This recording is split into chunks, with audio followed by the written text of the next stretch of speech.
Scholarship आणि mental ॲबिलिटीसाठी आपण question बघत आहोत. ह्या टाईपचे क्वेश्चन NTPC रेल्वे जे एक्झाम असतात त्यांच्यामध्ये, बँकेमध्ये पण ह्या टाईपचे क्वेश्चन आता विचारले जातात. आपला क्वेश्चन काय दिले, फरक जो शब्द आहे तो कसा लिहिता आहे 852, तरस जो आहे तो काय 297, फणस शब्दाला कसं लिहिताय 915. तर आपल्याला विचारलेला कसर हा शब्द आपण कोणत्या पद्धतीने लिहिणार. ह्या टाईपचे क्वेश्चन सॉल्व्ह करण्यासाठी एक पॅटर्न असतो.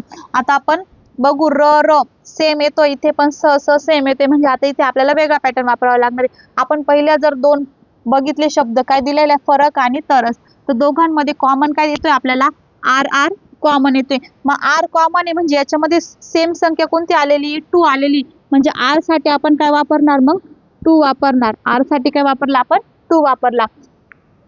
आता दुसरा आणि तिसरा शब्द बघणार आपण. काय दिलेला आहे तरस दिलेला आहे, फणस दिलेला आहे. तरस आणि फणस ह्या दोन शब्दांमध्ये काय कॉमन आलेला आहे स कॉमन आलेला आहे. स ह्या संख्येमध्ये कॉमन काय दिसते आपल्याला 9 आणि 9 हे दोघं संख्या काय दिसते आपल्याला कॉमन दिसते, म्हणजे हा 9 आणि हा 9, म्हणजे जसे स आहे स साठी आपण काय लिहिणार 9 लिहिणार. आता पहिला आणि तिसरा जर बघितला तर सेम काय आपल्याला फ सेम दिसतोय.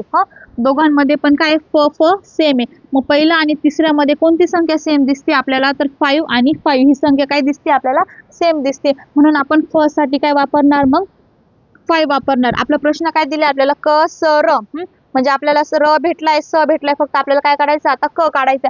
आता पहिल्या याच्यामध्ये काय फ र क, फ चा पण निघाला र चा पण निघाला, मग उरला कोण आहे फक्त 8. तर क साठी काय असणार आहे मग आपला 8 असणार आहे, म्हणजे आपला जो शब्द होता क स र, क साठी काय आला आपला 8 आला.